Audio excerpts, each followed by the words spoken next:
हरे कृष्णा। स्वागत है आज पुस्तकाली भगवत गीता क्लास में। हम लोग भगवत गीता का तीसरा अध्याय पढ़ रहे हैं, कर्म योग।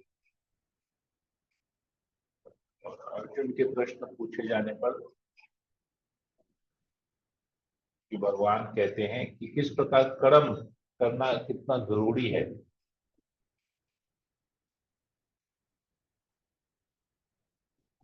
लोगों को लगता है कि कर्म नहीं करेंगे कर्म फल से बचे रहेंगे, परंतु हमने अलग अलग तरीके से पढ़ा कि किस प्रकार कर्म करना कितना जरूरी है।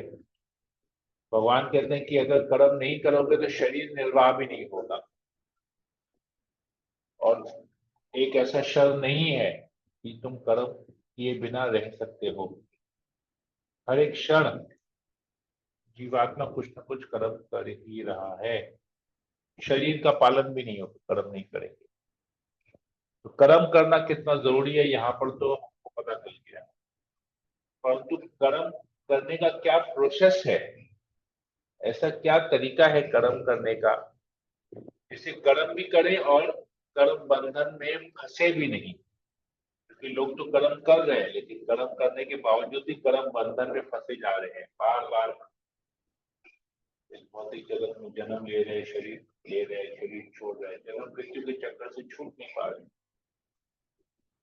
ऐसा क्या कर्म करना चाहिए ताकि हमारे जन्म मृत्यु के चक्कर से छूट सके, बाधक हो सके, आगे ज्ञान ज्ञान चक्षु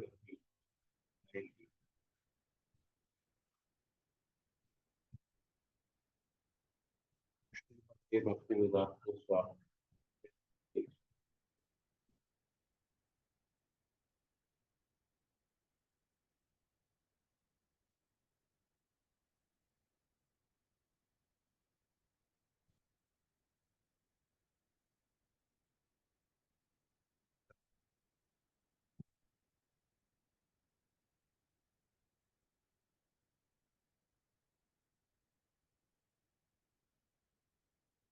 ठीक है।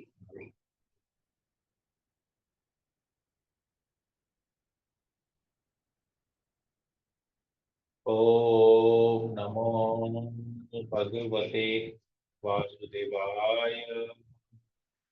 ओम नमो भगवते वासुदेवाय।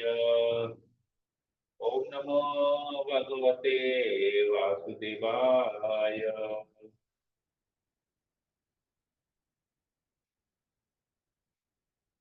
तो ठीक है।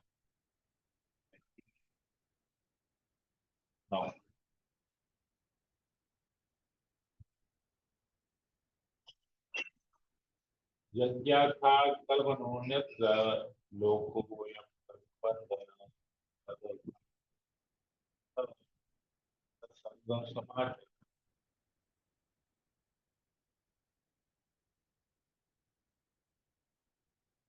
भगवान श्री कृष्ण अर्जुन से कहते हैं, कर्म करने की प्रक्रिया को बताते हैं यहाँ पर।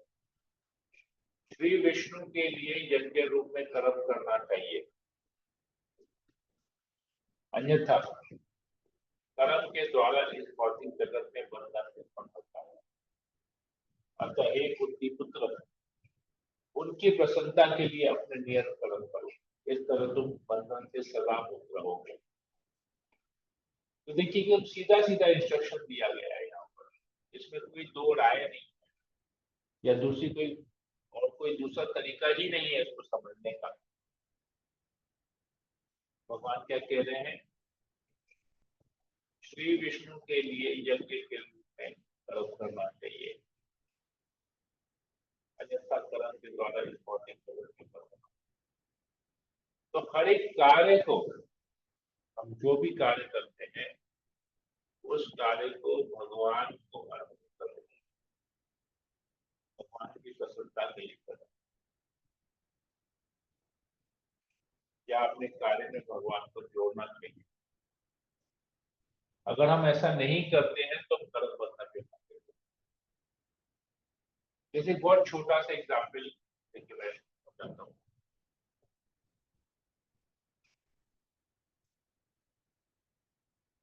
कि जीवा के टेस्ट के लिए, जीव के टेस्ट के लिए, टेस्ट ऑफ द टंग, जीवा के स्वाद के लिए लोग बहुत कुछ खाते हैं। चाट भी खाते हैं, सब खाते हैं, घी खाते हैं, मतलब घर से बाहर निकले नहीं और खाना पीना चालू हो गया। कितने लोग तो खाली केवल पता चले कि यहाँ पर कोई एक नया रेस्टोरेंट खुला है, तुरंत प्रोग्राम बनाएंगे रेस्टोरेंट से जाके खाने का।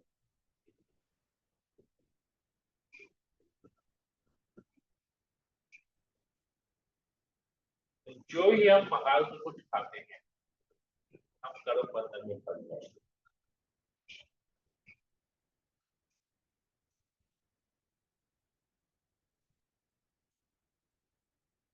लेकिन अगर हम जो भी खाते हैं उसको पहले भगवान विष्णु को भोग लगाएंगे, कृष्ण को भोग लगाएंगे, तो भगवान उससे सारे पाप कर्म को खींच लेते हैं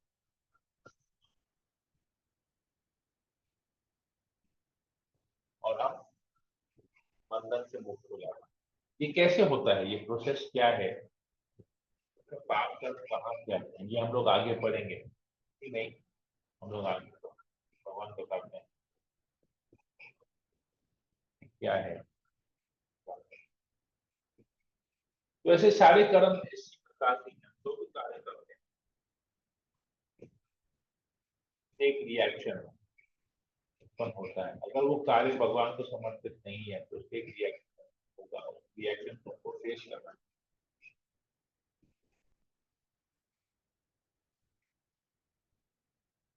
तो भगवान विष्णु की प्रसन्नता कैसे की जाती है, ये कर्म कांड के लिए है, जो कर्म में डूबे हुए उनके लिए प्रोसेस है। भक्तों के लिए क्या प्रोसेस है वो भी आएगा, तो ये प्रोसेस कर लेते हैं।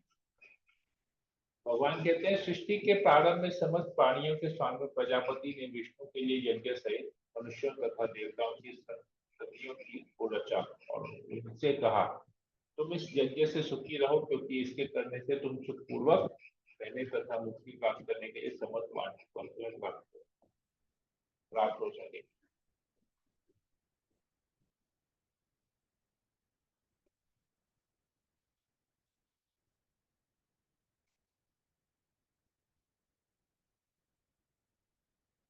यज्ञों के द्वारा प्रसन्न होकर देवता तुम्हें भी प्रसन्न करेंगे और इस तरह मनुष्यों तथा देवताओं के मध्य सहयोग से सबों को संपन्नता प्राप्त होगी।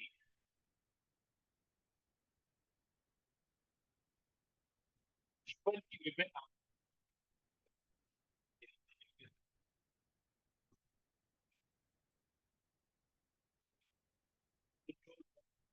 आवश्यकताओं का है मनुष्य, जो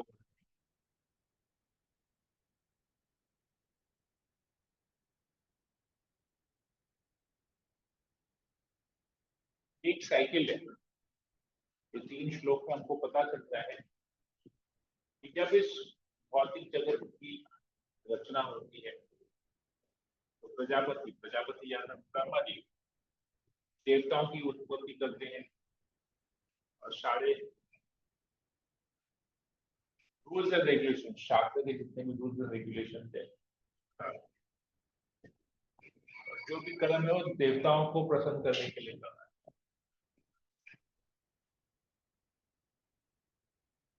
देवता खुशी होंगे और हमको जो भी चीज चाहिए वो हमको मिलेगा। जैसे सूर्य देव हमको रोशनी देते हैं, चंद्रमा से फलों में सब्जियों में रस आता है, वायु देव है हमको ऑक्सीजन सप्लाई करते हैं, जल के देवता है वरुण देव, हमको हर एक चीज में पानी की जरूरत है, चाहे वो नहाने में हो, चाहे वो खाना पकाने में हो, चाहे पीने में हो, सब में हमको जल की आवश्यकता है। तो ये बेसिक नेसेसिटीज ऑफ लाइफ है जो हमको देवता प्रोवाइड करता है। परंतु तो हमको जब देवता प्रोवाइड करता है तो देवता के कृतज्ञ हो जाते हैं। तो जीवों का फर्ज है कि देवताओं को धन्यवाद करें। कैसे? जो भी चीज हमको प्राप्त होती है देवताओं को अर्पण करके फिर उसको ग्रहण करें। ये प्रोसेस है। तो अगर ऐसा करेंगे तो हम सुखमय जीवन बिता सकेंगे। ये उनके लिए है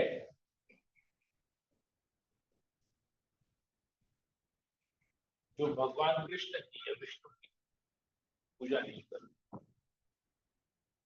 कर्म कांड में उनको स्वर्ग की प्राप्ति है, उस प्रकार देवताओं की पूजा करें के लिए किया है। मतलब कुछ नहीं करने से अच्छा चलो तुम देवताओं की पूजा करो,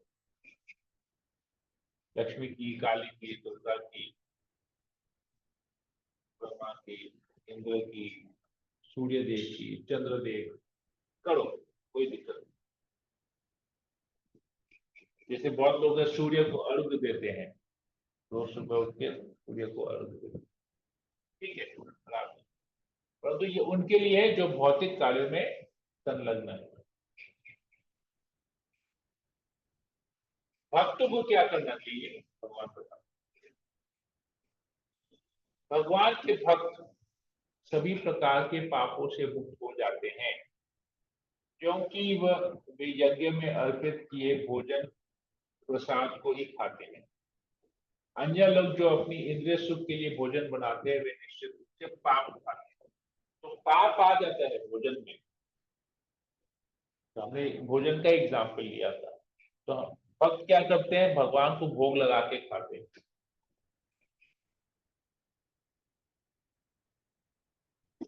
और बाकी जो लोग हैं वो जीव के स्वाद के लिए खाते हैं। तो जो जीव के स्वाद के लिए खाता है वो पाप खा रहा है।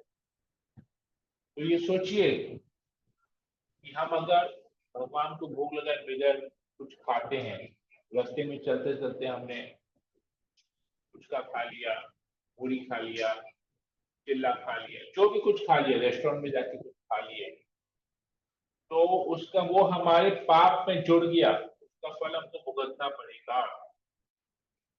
कोई राय नहीं है, मतलब दूसरा कोई राय नहीं है, भगवान क्लियरली बता दिए यहाँ पर। तो अगर हम अपने आप को भक्त समझते हैं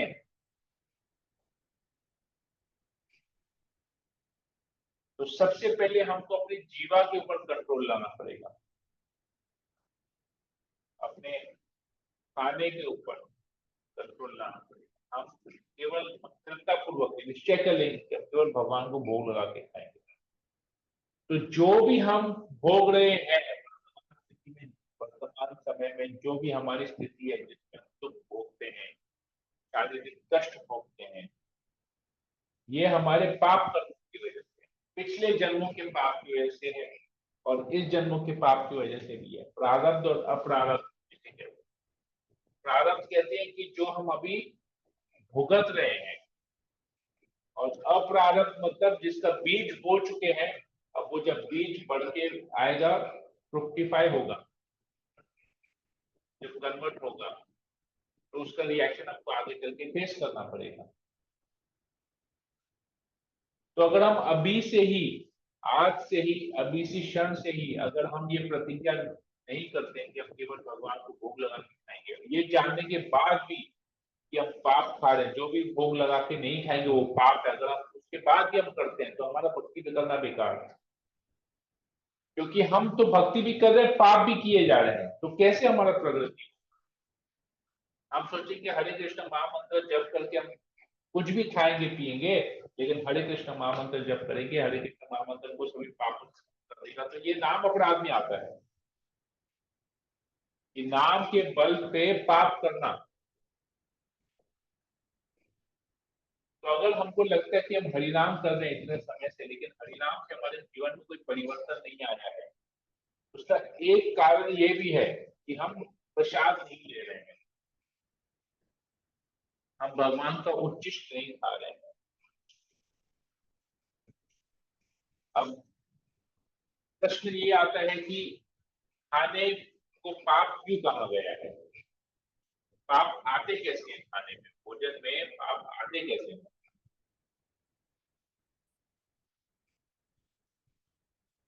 पाप का अर्थ है यहाँ पर कर्म फल, पाप का अर्थ है कर्म फल।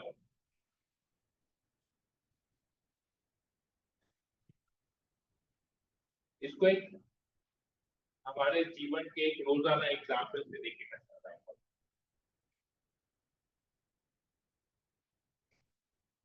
हम जो वस्त्र पहनते हैं, मान लीजिए मैंने एक टी शर्ट पहना है अभी, तो ये टी शर्ट हमने मार्केट से मान लीजिए 500 रुपए में खरीदा है और ये पहन रहे हैं। तो इस टी शर्ट किसी एक फैक्ट्री में बना है। उस टी शर्ट में जो लेबल है वो कहीं और बना है, उस टी शर्ट में जो सूता सिलाई किया है वो सूता कहीं और बना है, और इस टी शर्ट में जो कपड़ा है वो कपड़ा कहीं और बना है, उस पर जो प्रिंट है वो प्रिंट किसी और कारखाने में प्रिंट हुआ है। तो कितने अलग अलग लोग इन्वॉल्व है, तो सब लोगों का प्रॉफिट है। तो ये कॉटन का टी शर्ट पहना तो कॉटन कहाँ उगता है? खेत में उगता है।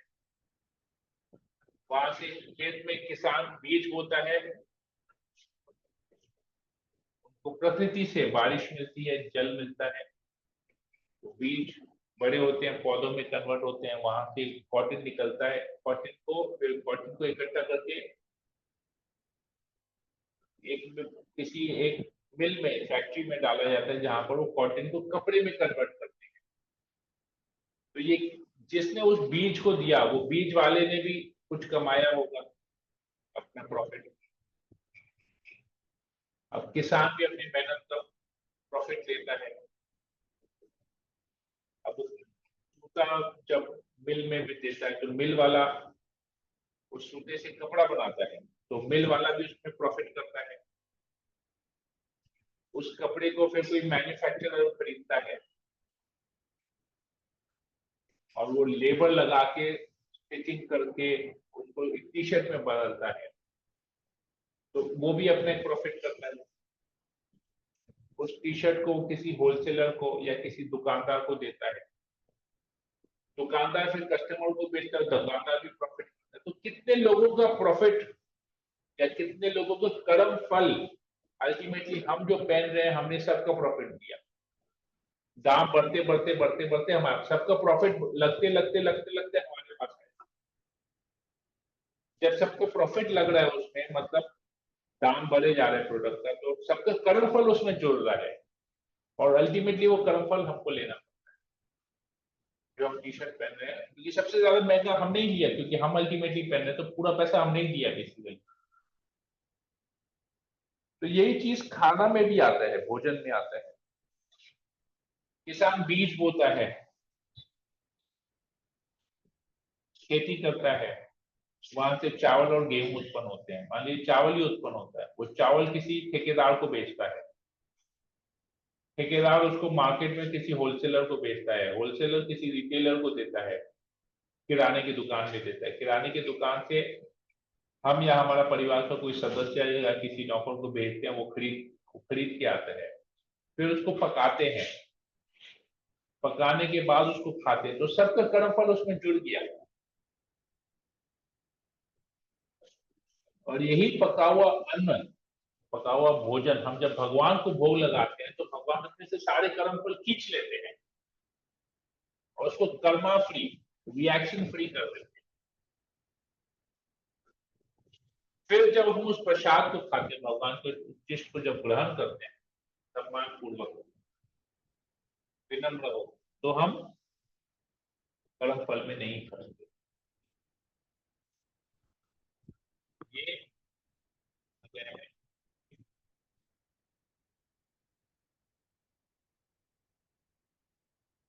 कहते हैं जो इंद्रिय सुख के लिए भोजन करते हैं, तो नेक्स्ट टाइम अगर आप रास्ते में खड़े रह के पुचका खाएंगे या मसाला मुड़ी खाएंगे, तो खाली देखिए कि उसमें कितना सामान डल रहा है। जैसे पुचका है, पुचका तो किसी मूंग दाल या जिससे भी बनता है, वो दाल किस खेत में उगा है, उसके पीछे क्या लेबर लगा है उस खेत को दुकान तक लाने में, उसको खरीद के फिर उसको पूरा उसका आटा बना के उसको पुचका फ्राई करने में, पुचका फ्राई करने में तेल लगता है, वो तेल कहाँ से आया? अब उस पुचका में आलू डलता है, वो आलू कहाँ से आया है? उसमें जो मसाला डलता है, चाट मसाला, काला नमक, हरा मिर्च, लाल मिर्च, वो सब कहाँ से आया है?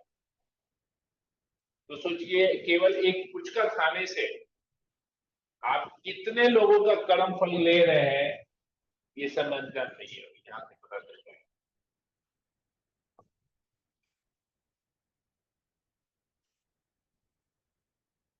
और इसमें तो देवताओं का तो ले ही लिए, देवता ने तो, देवता की कृपा से तो ही बारिश हुई, देवता की कृपा से धूप हुआ। धरती है, धरती भी तो भगवान से ही, भगवान की शक्ति है, धरती से तो बीज डाल के तो उत्पन्न हो रहा है। तो सोचिए हम कितना पाप ले रहे हैं, कितने लोगों का, देवताओं का भी कर्म फल हम ले रहे हैं, तो कहाँ से छूटेंगे भौतिक जगत के जन्म मृत्यु के चक्र से, कैसे बचेंगे?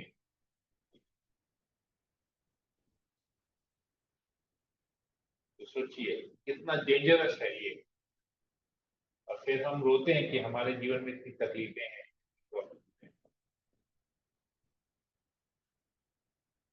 तो भगवान कहते हैं सारे प्राणी अन्न पर आश्रित हैं जो वर्षा से उत्पन्न होता है।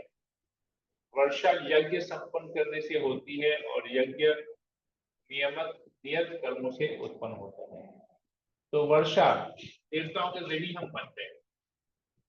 अन्न, जैसे ही हम अन्न खाते हैं, अन्न तो वर्षा से उत्पन्न होता है, वर्षा यज्ञ से। वेदों में नियमित कर्मों का विधान है और ये साक्षात श्री भगवान परब्रह्म से प्रकट हुए हैं।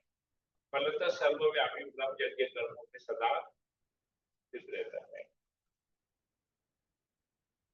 तो यज्ञ के माध्यम से हम अगर कर्म करेंगे तो वो भगवान की प्रसन्नता के लिए ऑटोमेटिकली आ जाए, कर्म फल ऑटोमेटिकली नहीं लगता।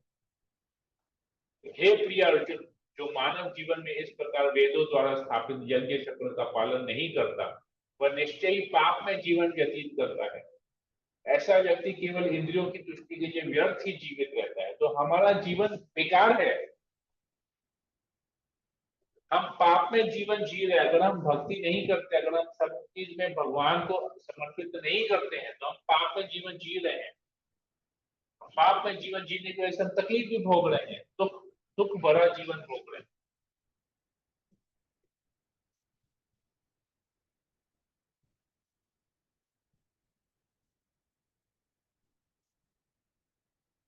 देखिए कितना डायरेक्ट यहाँ पर।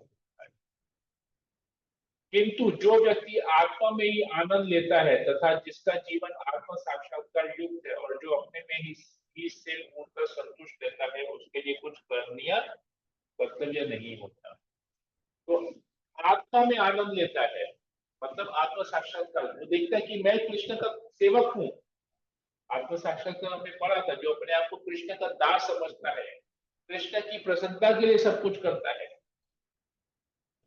वो पूर्णतः संतुष्ट रहता है। वो पाप में जीवन नहीं बिताता है, वो संतुष्ट रहता है, संतुष्ट जीवन बिताता है।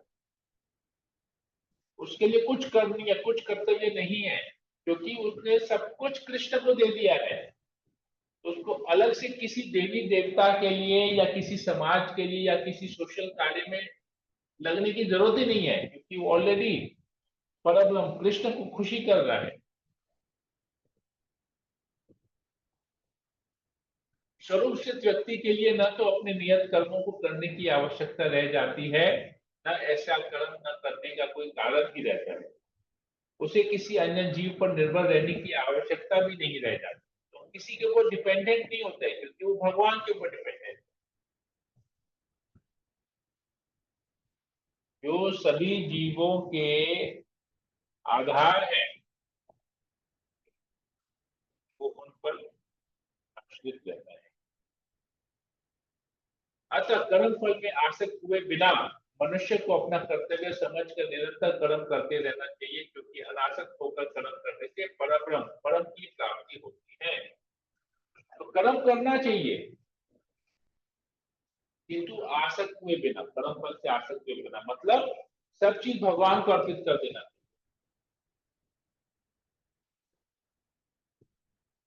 जब भगवान के लिए कर्म करेंगे तो कर्म फल से आसक्त नहीं होंगी, क्योंकि भगवान ही भोगता है।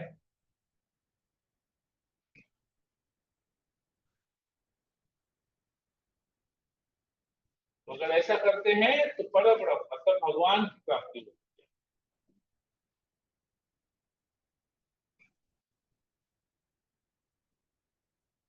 लिखते हैं कि जनक जैसे राजाओं ने केवल नियत कर्मों को करने से ही सिद्धि प्राप्त की, अतः सामान्य जनों को शिक्षित करने की दृष्टि से तुम्हें कर्म करना चाहिए।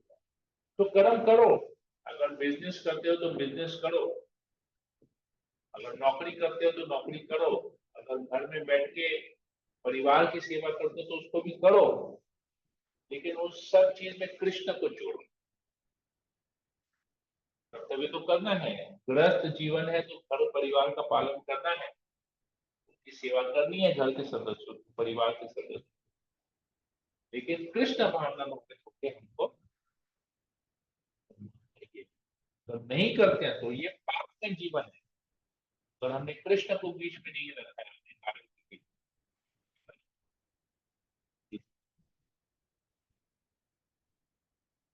अगर कृष्ण को बीच में रखते हैं तो सिद्धि मिलती है, सिद्धि प्राप्त।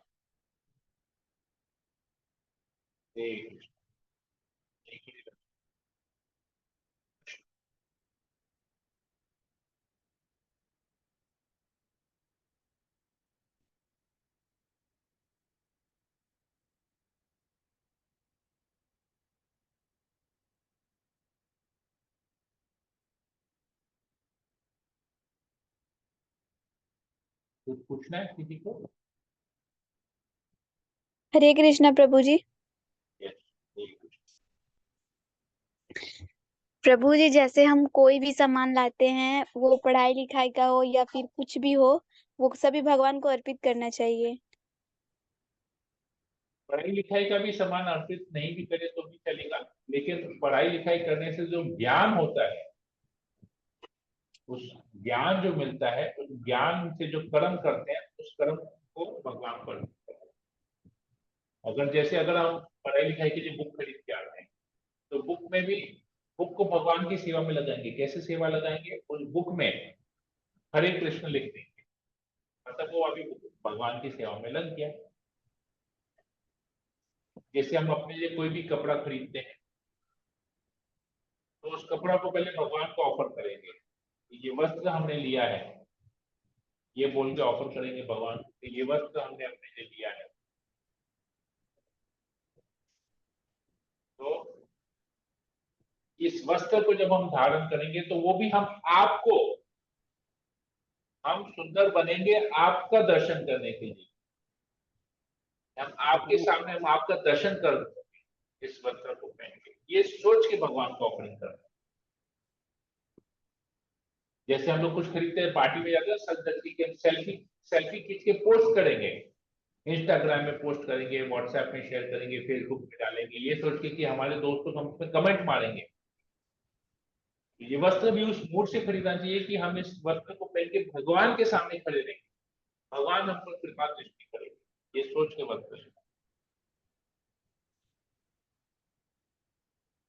अगर हम वॉच खरीदते अपने तो वॉच भी यही सोच के खरीदना चाहिए कि इस वॉच में हम ठीक समय से जो भी हमारी साधना है, इस घड़ी के समय अनुसार जो समय हमको देख लेंगे कि इस समय हमको ये करना है, इस समय हमको ये करना है, इस समय भगवान के लिए ये करना है, उसलिए हमको घड़ी ये सोच के कि कहीं हमसे टाइम निकल जाए, हमारे पास घड़ी नहीं, हम समय का अंदाजा नहीं लगा पाए और भगवान की सेवा में ये हायर लेवल का है, फील नहीं होता, तो धीरे धीरे धीरे धीरे ये आता है, करते करते करते करते ये सब भाव आता है। तुरंत नहीं आएगा, क्योंकि तुरंत हमारे पास इतनी बुद्धि भी नहीं है कि हम कैसे हर चीज को भगवान की सेवा में लगाएं। लेकिन अगर सोचेंगे कि कैसे सेवा में लगा सकते हैं तो ऑटोमेटिकली लगेगा। या जैसे हम अपने लिए नया वस्त्र खरीदते हैं तो उस समय भगवान के लिए, हमारे ठाकुर जी के लिए भी नया कुछ लेंगे, कुछ ना कुछ लेंगे, तो भगवान की सेवा में हो गया वो कार्य। आप अपने लिए भी शॉपिंग किए, भगवान के लिए भी शॉपिंग, तो शॉपिंग का जो कार्य है वो भगवान करते हैं। समझना है?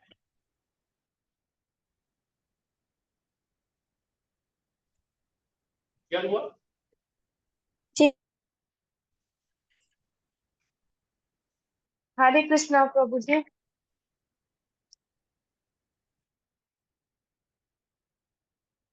बोलिए बोलिए। प्रभु जी, जैसे ना आपने बोला हम बुक्स पे अपना नाम लिख के उसको कृष्ण को समर्पित करें। प्रभु जी, पहले जैसे मैं लिखती थी, लेकिन अब ये लगता है कि वो बुक्स अल्टीमेटली जाएंगी कहाँ। तो मतलब मुझे लगता है कि फिर वो भगवान का अपमान ही हो रहा है, क्योंकि हम जो अपना स्टडी बुक्स होता है उनको हम जीवन भर तो संभाल के नहीं रखते। एक चीज ये, और एक चीज ये प्रभु जी, हम जो भी खाएं उसको मतलब बड़ा सोच समझ के खाएं कि कितना चीजें उसमें इन्वॉल्व है, और इनका किन किन का जो पाप, वो क्रम फल है वो हमको मिलेगा, कर्म फल है जो हमको मिलेगा।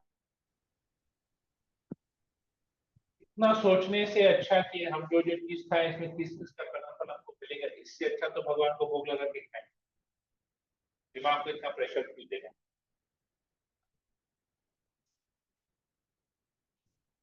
Why go into the complexities of nature? Let us make things simple. जीवन को सरल बनाना चाहिए, कठिनाइयां पूर्वक जीवन नहीं जीना चाहिए, कॉम्प्लेक्स जीवन नहीं जीना चाहिए। सोचेंगे हाथ में पुचका लेके कि इसमें लोगों का पाप कर्म होगा, इससे जब पुचका ही नहीं खाए ना। More simple. अगर पुचका खाना है तो घर में खुद ही बनाए, भगवान को भोग लगाए, आलू का मसाला खुद ही बनाए, सर खुद ही फ्राई करें, भगवान को भोग लगाए और फिर खाएं। क्या दिक्कत है? Any problem is that? नहीं प्रभु। दिस इज कॉल्ड ना कृष्णा कॉन्शियसनेस। इसी को बोलते हैं सब को कर्म को भगवान को अर्पित करना है। इससे ये होगा कि जो अवांछित चीजें हैं, जो अननेसेसरी है, हमारे जीवन से अपने आप निकल जाएंगी। जो जरूरत है वो रह जाएगी, जो जरूरत है वो रह जाएगी, तो हम कृष्ण भावनाभावित बने रहेंगे। अवांछित चीजें अपने आप चली गई। This is how you become 24 hours Krishna conscious.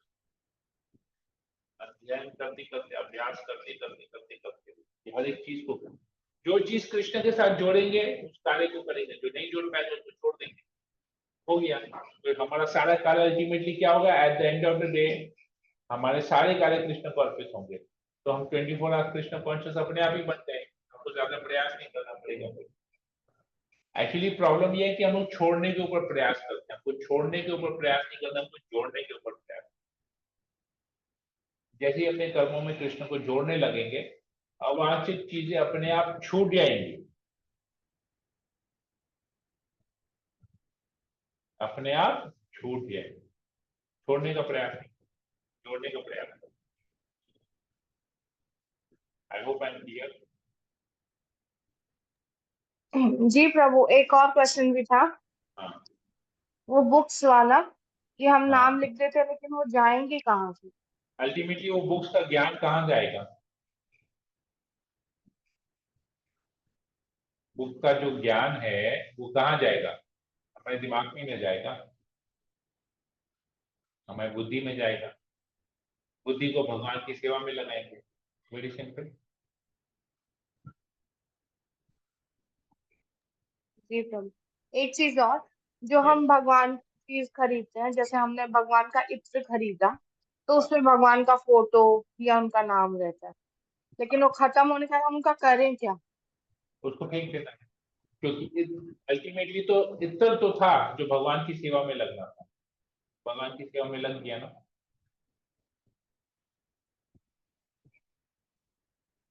या तो अगर ऐसा इत्र खरीदे, ऐसा बॉटल खरीदे जिसमें भगवान का फोटो नहीं हो,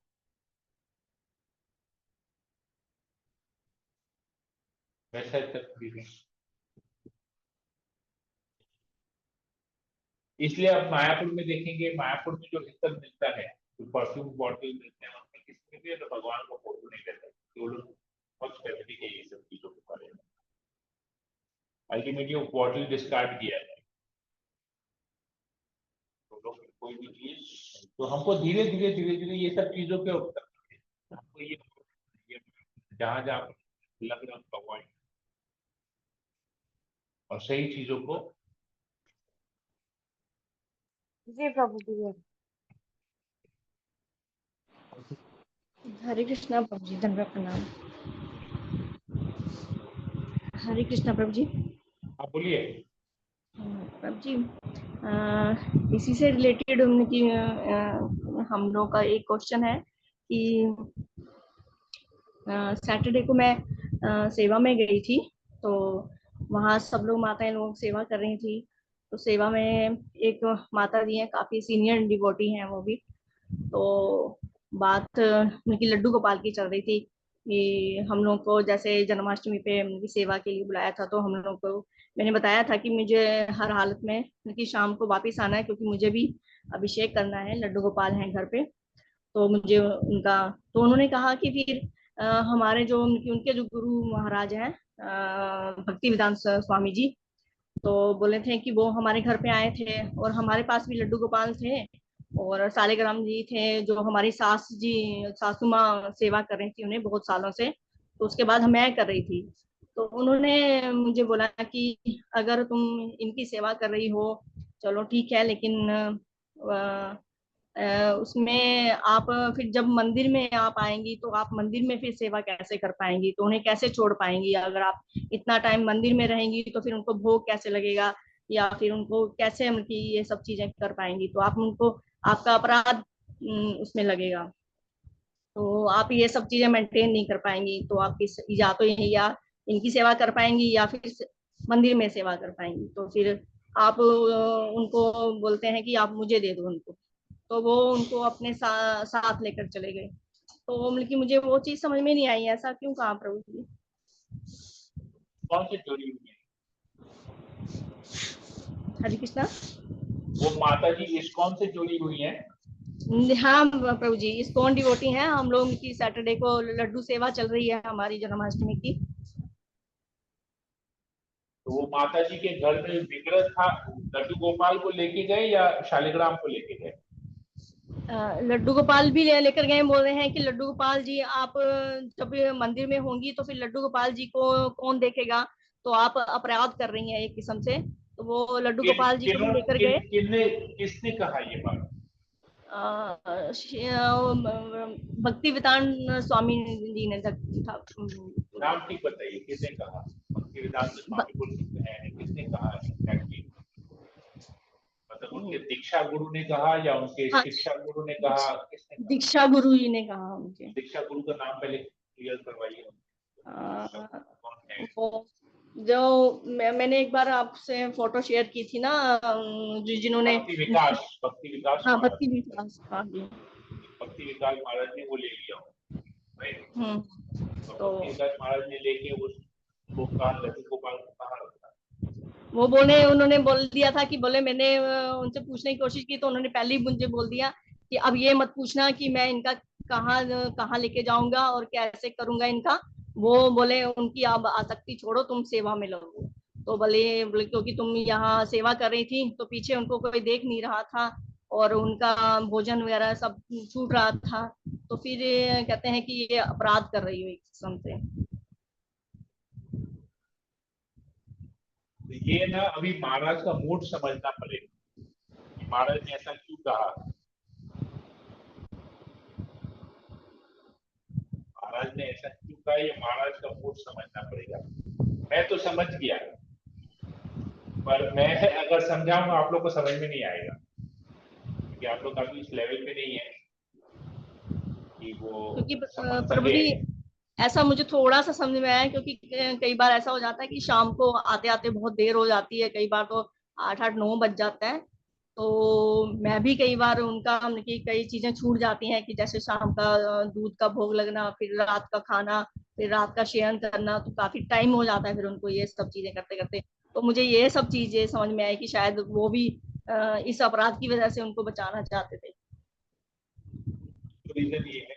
दूसरा ये है कि जब लड्डू गोपाल घर में है और आप मंदिर में सेवा कर रहे हैं, इसमें 3-4 कारण। मैं आपको एक कारण और बताता हूँ, एक तो आपने बताया, एक मैं और बताता हूँ आपको। तो मंदिर में जब सेवा करेंगे ना, तो मंदिर में भगवान के, ठाकुर जी की सेवा हो रही है, विग्रह की सेवा हो रही है। जब आपके मन में लड्डू गोपाल आएगा आपके ध्यान में, तो क्या होगा, आपकी इधर सेवा में कोई त्रुटि नहीं हो, क्योंकि अभी आपको लड्डू गोपाल के बारे में कि हम जल्दी घर जाएंगे, जल्दी घर जाएंगे, जल्दी घर जाएंगे।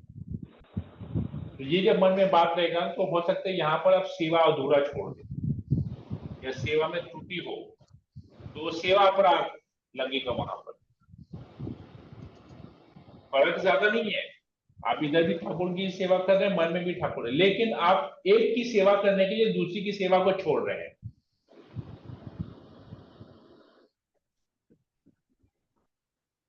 समझ में आया मैं क्या बोल रहा हूँ? जी प्रभु जी, समझ गई। हाँ, तो आसक्ति एक किसी विग्रह से एक आसक्ति बनानी चाहिए।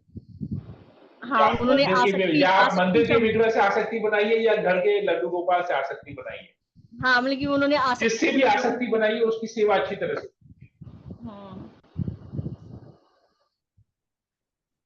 तो ये महाराज का मूड है। आसक्ति शब्द भी यूज किया था कि तुम बहुत, कि तुम्हारी आसक्ति है इसमें, तो अगर लड्डू गोपाल के प्रति आसक्ति है तो लड्डू गोपाल की ही सेवा अच्छी तरह से करो। और अगर मंदिर में आके सेवा कर, मंदिर में आके सेवा करना मतलब मंदिर के श्री विग्रह से आकर्षित होना, तो फिर लड्डू गोपाल से आसक्ति करनी पड़ेगी। क्योंकि उनको ये देने में भी बहुत टाइम लगा, क्योंकि उनको बहुत आसक्ति थी इस चीज में भी। तो बोले कि ठीक है, जब तुम्हारे मन में हो तो एक बार, फिर लास्ट में उन्होंने फिर बड़ी मुश्किल से उन्होंने उनको दिया। तो बोले अब ये मत पूछना कि मैं इनको कहाँ लेके जा रहा हूँ और इनका क्या करूंगा, वो मत अब देखना इस तरफ।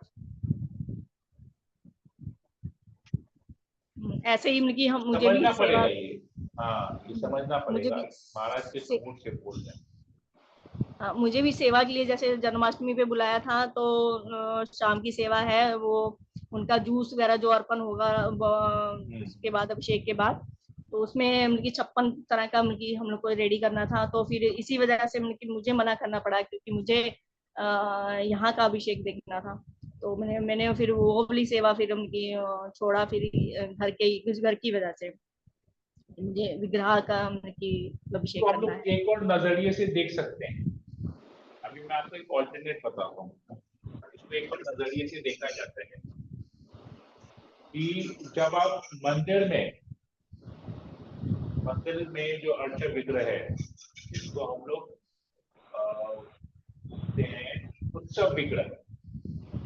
आप जैसे ही मंदिर में उत्सव विग्रह की सेवा करते हैं, तो उत्सव विग्रह की सेवा करने के माध्यम से आपके घर के विग्रह की सेवा ऑटोमेटिकली हो जाती है।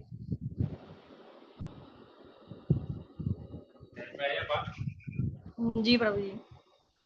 जैसे मेरे घर में जगन्नाथ जी हैं, पर मैं अपने घर में जगन्नाथ जी का रथ यात्रा कभी नहीं निकालता, न मैं उनका स्नान यात्रा करता हूँ, न उनका रथ यात्रा करता हूँ। परंतु यहाँ पर रथ यात्रा होता है, मैं वहां पर भाग लेता हूँ।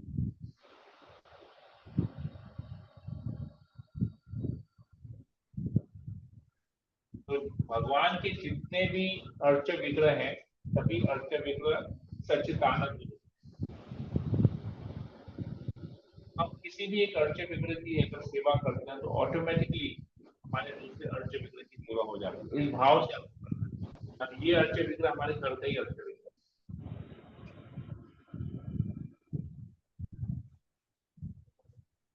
समझ में आया? जी प्रभु जी। तो मुझे मतलब कि फिर सेवा लेनी चाहिए, रात की सेवा लेनी चाहिए मंदिर में। आप अपने लड्डू गोपाल का अभिषेक सुबह कर लीजिए। मैं तो ऐसे ही करता हूँ, मैं तो हमेशा हर साल जन्माष्टमी में मैं रात को मंदिर जाता था और वहां पर मंदिर के प्रोग्राम में भाग लेता, सेवा के माध्यम से मैं भाग लेता हर साल सेवा लेता।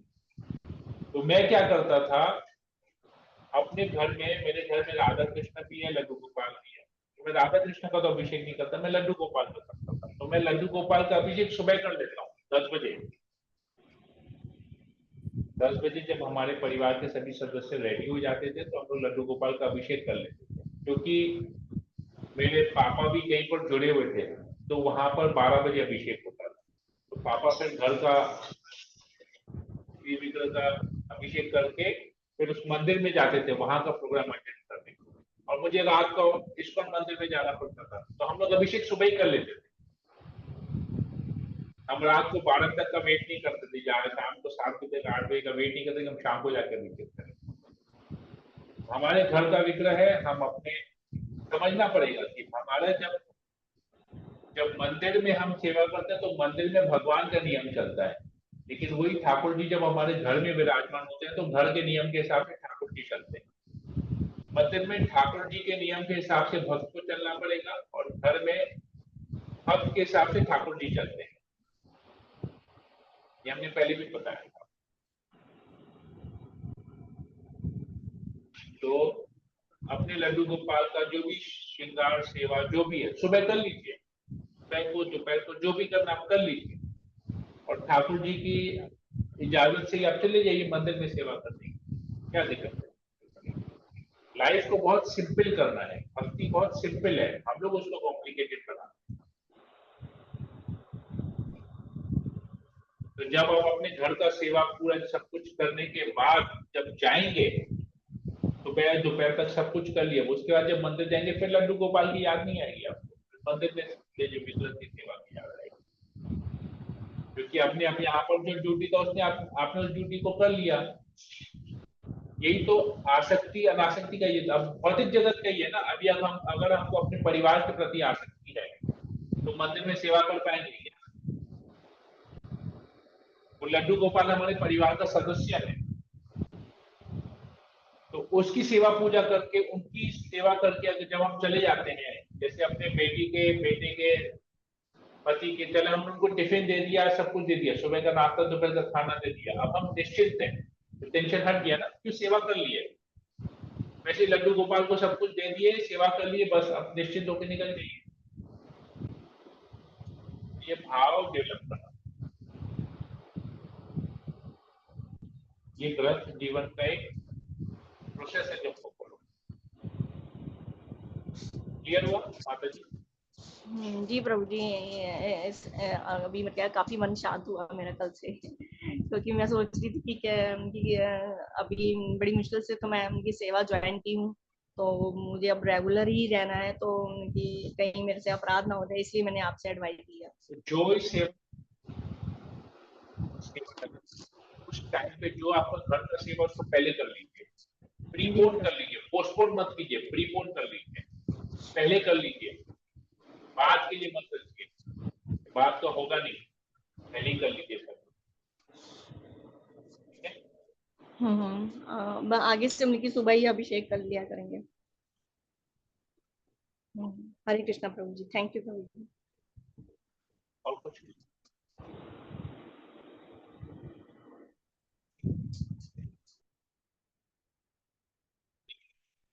हरे कृष्णा प्रभु जी। हरे बोलिए कृष्णा बोलिए। प्रभु जी। मेरा बात अजीब लगेगा, लेकिन है ना, लड्डू गोपाल तो हमारे हैं, हमारे बच्चे जैसे बच्चे ही हैं, तो हम कैसे दे सकते हैं, मनी कैसे मान, मतलब पता नहीं प्रभु जी, लेकिन ये सोच के ही लगता है कि ऐसे कैसे दे देंगे लड्डू गोपाल, मतलब नहीं हो पाएगा फिर। चलिए इसका भी मैं उत्तर देता हूँ। बच्चे बड़े हो गए, बाहर जाके सेटल हो गए, शादी वादी हो गई, आप पति के साथ रहेंगे ना,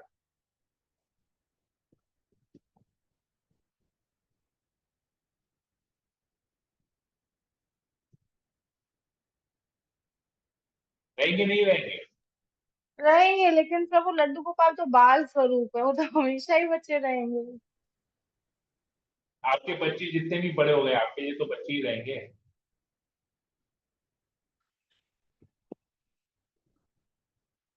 जब बच्चे का जन्म हुआ तो भी बच्चा ही था, आज अगर क्लास 10 में है तो भी बच्चा ही है ना। शरीर चेंज हुआ है लेकिन रिश्ते में तो बच्चा ही है। ऐसा तो नहीं कि बच्चा बड़ा हो गया तो माँ छोड़ के माँ को उनके नाम से बुलाएगा, ऐसा है क्या? या आप नहीं, उसको बेटा और बेटी बुलाएंगे ना, बेटा तो बेटा बुलाएंगे, बेटी तो बेटी बुलाएंगे, आपके लिए तो बच्चे ही रहेंगे हमेशा।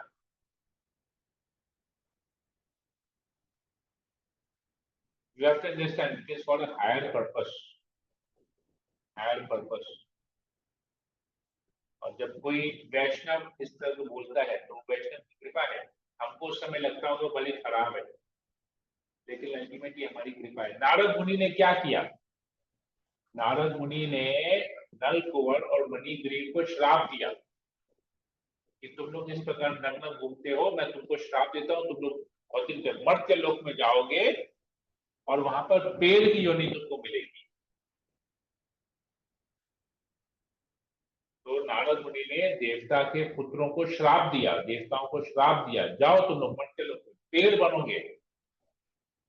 लेकिन साथ ही साथ बोला कि तुम लोग इस जगह पे जाके पेड़ बनोगे और जब भगवान श्री कृष्ण स्वयं आएंगे वही तुम्हारा उद्धार करेंगे और तुमको भक्ति देंगे। तो क्या प्रॉब्लम है? तो आज अगर कोई सीनियर वैष्णव लड्डू गोपाल को लेता है और आसक्ति को भगवान के विग्रह के प्रति आसक्ति लगाता है, शिव विग्रह के प्रति, जो भी वहां पर मंदिर में जो भी विग्रह है, प्रॉब्लम क्या है? At the end of the day तो भगवान के प्रति आसक्ति है, आसक्ति तो भगवान के प्रति क्रिएट हो रही है। एक रूप को छोड़ के दूसरे रूप के प्रति हो रही है, गलत तो कुछ है नहीं।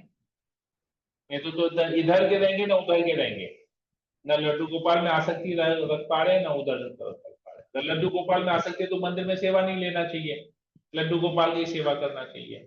मंदिर में सेवा के प्रति आसक्ति है तो लड्डू गोपाल से आसक्ति छोड़नी पड़ेगी, कि मंदिर के विग्रह से आसक्ति बनानी पड़ेगी।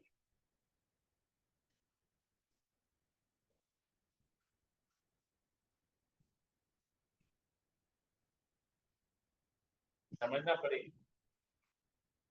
ये वैष्णव की कृपा है कि हमको वो भगवान के साथ जोड़ रहे हैं। हमारा प्रॉब्लम था कि हमने लड्डू गोपाल किससे पूछ के रखा था? किसी से पूछा? अपनी मर्जी से जाते हैं, घूमने घामने जाते हैं, इच्छा होती लेके आ जाते हैं। विग्रह को लेके आना एक बहुत बड़ा जिम्मेदारी है, उस जिम्मेदारी को सारा जीवन निभाना पड़ेगा। ये तो एक ऐसा एनवायरनमेंट, फैमिली एनवायरनमेंट क्रिएट करना पड़ेगा जहां पर अगर आप नहीं तो आपके पीछे परिवार के दूसरे सदस्य जो विग्रह की सेवा कर सकें। मैं सीनियर डिवोटीज को जानता हूँ जिन्होंने आज तक अपने घर में श्री विग्रह नहीं रखा, क्योंकि उनको पता है कि विग्रह की सेवा कितनी है। वो फिर मंदिर में सेवा नहीं कर पाएंगे, लोग फुल फ्लेजेड मंदिर में सेवा करते हैं, मंदिर के विग्रह के प्रति उनकी आसक्ति है, क्योंकि उन्होंने घर में कभी विग्रह ही नहीं रखा। हम तो ऐसे भक्तों को भी जानते हैं जिन्होंने घर में विग्रह रखा और फिर जीवन में कभी शादी भी नहीं की। अगर शादी करेंगे तो परिवार के सदस्यों के प्रति आसक्ति बढ़ जाएगी, विग्रह के प्रति आसक्ति नहीं रहेगी, समय परिवार के सदस्यों के प्रति चले जाएगा। जो हम समय विग्रह को दे रहे हैं, श्री विग्रह की सेवा में दे रहे हैं, उस समय हमारा बढ़ जाएगा और हमको परिवार की सेवा करेंगे। तो ऐसे ऐसे डिवोटीज को मैं जानता हूँ, समझना पड़ेगा हमको अपना समय कहाँ देना है, किसको देना है, कैसे देना है। विग्रह की सेवा साधारण सेवा नहीं है, बहुत टफ है, लेकिन करना पड़ेगा, एडजस्टमेंट करना पड़ेगा। अपना मर्जी से उठा के लेके आए, किसी से पूछ के तो नहीं लाए, अपना मर्जी से लेके आए। तो अपना मर्जी से करेंगे तो फिर ऐसे करना पड़ेगा, या तो अपना मन मर्जी करें या तो गुरु का आदेश पालन करें। गुरु का आदेश नहीं पालन करेंगे, मन मर्जी करेंगे तो कैसे? उसने भी तो कुछ सोच के बोला होगा क्या क्या किसको पालन करें। डिसीजन टफ होता है, करना पड़ेगा। चॉइस आता है तो गुरु का आदेश पहले।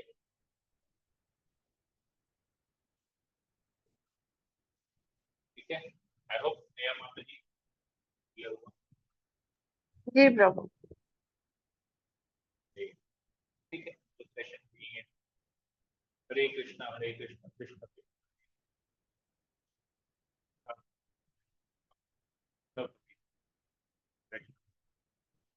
समेत भक्त वृंद की जय, जगत गुरु श्रील प्रभुपाद की जय, भगवत गीता की जय। हरे कृष्ण प्रभु।